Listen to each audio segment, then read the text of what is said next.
আসসালামু আলাইকুম রহমতুল্লাহি বরকাতুহ। সুপ্রিয় শিক্ষার্থীবৃন্দ, আজকে আমরা আলোচনা করব পরিবর্তনশীল যোজনী নিয়ে, সক্রিয় যোজনী নিয়ে, সুপ্ত যোজ্যতা নিয়ে এবং মূলক সম্পর্কে আলোচনা করব। মূলক মানে যৌগমূলক নিয়ে আলোচনা করব। এ পর্যন্ত আমাদের সাথেই থাকো এবং ভালো লাগলে লাইক সাবস্ক্রাইব করবে।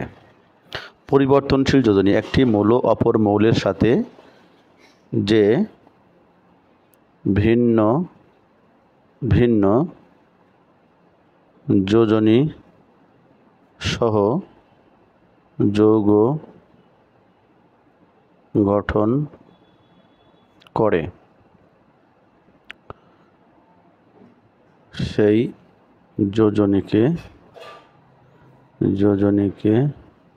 পরিবর্তনশীল যোজনী বলা হয়। পরিবর্তনশীল যোজনী বলে। যেমন ধরো এইখানে আমরা বললাম কার্বন মনোঅক্সাইড, এই যৌগে কার্বনের যোজনী 2, অক্সিজেনের যোজনী কিন্তু 2, কারণ প্রত্যেকটা যৌগের জারণ সংখ্যার যোগফল কিন্তু 0 হয়। অক্সিজেনের জারণ মান কত? -2, কারণ অক্সিজেন ইলেকট্রন গ্রহণ করে, আর কার্বনের জারণ মান কিন্তু এখানে +2, ফলে দুইটার যোগফল হবে 0। ফলে আমরা বুঝতে পারলাম এখানে যদি বলি যোজনী কার্বনের কত, এখানে কিন্তু 2 ব্যবহার হয়েছে। একই রূপে যদি আমরা বলি কার্বন ডাই অক্সাইড, এই যৌগের বেলায় দেখো অক্সিজেন 2 করে, তাহলে 2 দুগুণে এর 4 যোজনী, জারণ মান যেহেতু 4 আর অক্সিজেনের হচ্ছে এটা 4 হলে তবে তো 0 হবে জারণ মান। প্রত্যেক যৌগের জারণ সংখ্যার যোগফল হয় 0। এর যদি 4 হয় তাহলে এরও 4 হবে। তো সেই অনুসারে কার্বনের যোজনী কিন্তু এই মুহূর্তে 4। তাহলে দেখলাম কার্বন কখনো 2 হয়, কখনো 4 হয়। আবার একটা দেখাই, সালফার ডাই অক্সাইড, এই যৌগে সালফারের অক্সিজেন কত? অক্সিজেনের হচ্ছে 2 দুগুণে 4 মাইনাস, যেহেতু টোটাল যোগফল 0 হবে তাহলে এরও কিন্তু 4, তাহলে প্লাস। কিন্তু সালফারের কিন্তু এই মুহূর্তে 4 যোজনী। একইভাবে যদি আমরা দেখাই সালফার ট্রাই অক্সাইডের বেলায় 3 দুগুণে -6, সালফারের 6, দ্যাট মিন্স 0 হবে এখানে। তাহলে সালফারের যোজনী কত? সালফারে কিন্তু 6। দেখতে পারলাম সালফার কখনো 4 কখনো 6, তাহলে সালফারের এরূপ যোজনীকে আমরা বলি পরিবর্তনশীল যোজনী। একইভাবে কার্বনের কখনো 2 কখনো 4, এর দ্বারা বোঝাই আমরা এটাও পরিবর্তনশীল যোজনী। আশা করি তোমরা বিষয়টা বুঝতে পেরেছ। এখন এভাবে পরীক্ষায় কি আসে? পরীক্ষায় আসে যেমন ধরো FeCl2, এই যৌগে আয়রনের যোজনী, এই যৌগে পরিবর্তনশীল যোজনী। আচ্ছা সরি, আমরা এটা না, এখন আপাতত শিখে রাখলাম। এবার আমরা শিখব সক্রিয় যোজনী। সক্রিয় যোজনী কি?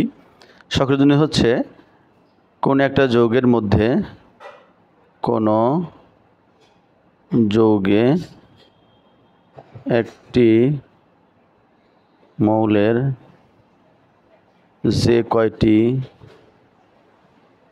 যোজনী ব্যবহৃত হয় তার সংখ্যাই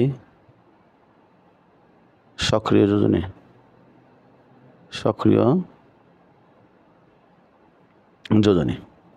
যেমন কার্বন ডাই অক্সাইড, এই যৌগে কার্বনের যোজনী কত হবে? কার্বনের যোজনী কিন্তু এখানে আমরা বলছি 2 দুগুণে 4 হলে তাহলে এরও 4, তাহলে এর হচ্ছে 4। সালফার ট্রাই অক্সাইড, এই যৌগে সালফার এর যোজনী কত? সক্রিয় যোজনী কত? বলো 3 দুগুণে 6 কিন্তু। এটা হচ্ছে সক্রিয় যোজনীর বেলায়। এরপরে আমাদের সুপ্ত যোজনী লিখবো আমরা। সুপ্ত যোজনী কি? একটা মৌলের সর্বোচ্চ যোজনী থাকে। একটু আগে আমরা দেখেছি সালফারের সর্বোচ্চ 6 আছে, আবার এখানে 4ও হয়েছে, কখনো 2ও হয়। তাহলে এরূপে আমরা সর্বোচ্চ থেকে সক্রিয় কত এটা বিয়োগ করব, তাহলে সুপ্ত যোজনী পেয়ে যাব। তাহলে সুপ্ত যোজনী কাকে বলা হয়? বলছে সর্বোচ্চ ও সক্রিয় যোজনীর যোজনীর ব্যবধানকে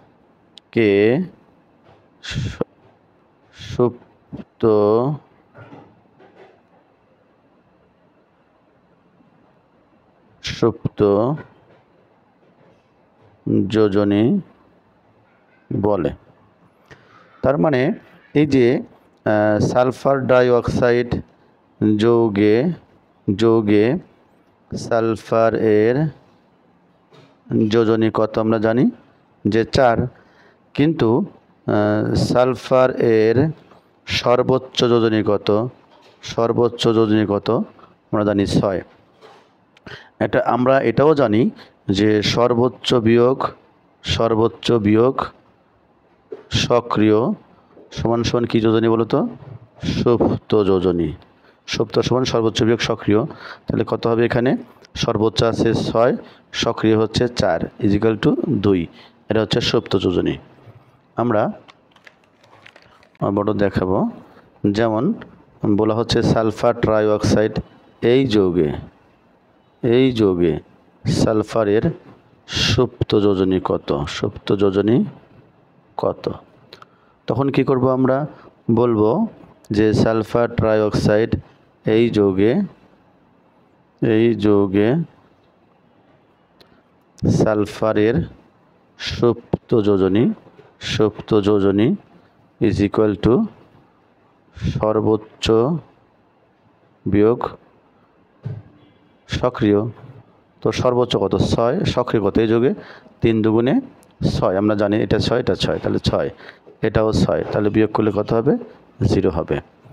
এভাবে গত সেমিস্টারের আগের সেমিস্টারে এসেছিল FeCl2 এই যৌগে Fe এর সুপ্ত যোজনী কত? তো আমরা কি জানি? সর্বোচ্চ বিয়োগ সক্রিয়, তাহলে সর্বোচ্চ বিয়োগ সক্রিয়। সর্বোচ্চ কত? আমরা জানি আয়রনের সুপ্ত যোজনী হচ্ছে 3, তাহলে 3 বিয়োগ এই যৌগে আছে হচ্ছে 2, কারণ এর যোজনী এখানে গেছে, এর যোজনী পাশে আসছে, যেহেতু এর যোজনী বিনিময় হয়েছে তাহলে এর যোজনী হচ্ছে মূলত 2, তাহলে 1। এটা হবে সুপ্ত যোজনী। আবার যদি তোমাকে জিজ্ঞেস করে FeCl2 এই যৌগে আয়রনের সুপ্ত যোজনী কত, তখন আমরা একইভাবে সর্বোচ্চ বিয়োগ সক্রিয় লিখব, লিখে এখানে 3 বিয়োগ 3 = 0, এটাই অ্যান্সার। এরপর যে আমরা শিখব মূলক বা যৌগমূলক কাকে বলে।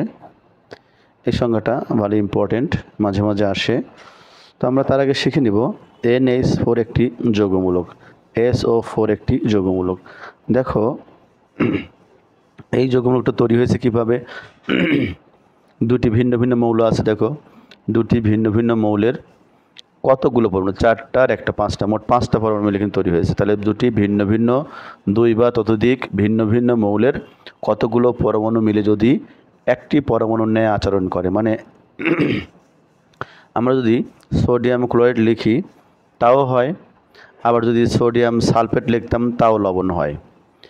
তো দেখা যাচ্ছে ক্লোরিনের জায়গায় সালফেট বসে লবণ তৈরি করতে পারে, তার মানে এতগুলো মৌল মিলে একটি মৌল নিয়ে আচরণ করতে পারে। তাই আমরা বলতে পারি 2 বা ততোধিক ভিন্ন মৌলের কতকগুলো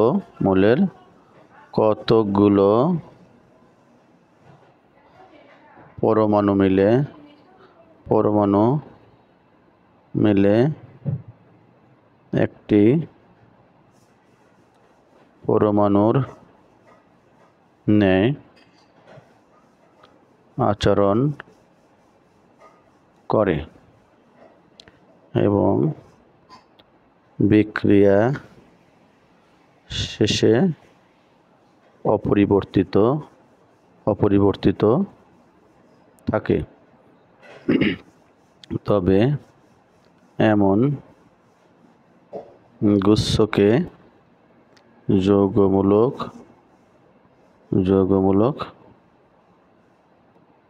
বলে। তো যৌগমূলক আবার 2 প্রকার। যৌগমূলক কয় প্রকার? যৌগমূলক 2 প্রকার। একটা হচ্ছে ধনাত্মক যৌগমূলক, আর 2 নম্বর হচ্ছে ঋণাত্মক যৌগমূলক। তো ধনাত্মক যৌগমূলকের মধ্যে 2টা নাম দেই, অ্যামোনিয়াম প্লাস PH4 ফসফোনিয়াম। আর 2টা ঋণাত্মক যৌগমূলকের নাম লিখি, SO4 2 মাইনাস SO3 2 মাইনাস। এটা পরীক্ষা আসে 2টি ধনাত্মক এবং 2টি ঋণাত্মক যৌগমূলকের নাম লেখো, তখন লিখবো অ্যামোনিয়াম, বাংলাতে লিখবো অ্যামোনিয়াম, আর সংকেত লিখবো এটা অ্যামোনিয়াম, এটা ফসফোনিয়াম, এটা সালফেট, এটা সালফাইড। তো লিখে দিচ্ছি নামগুলো, অ্যামোনিয়াম NH4 প্লাস, আর এটা হচ্ছে ফসফোনিয়াম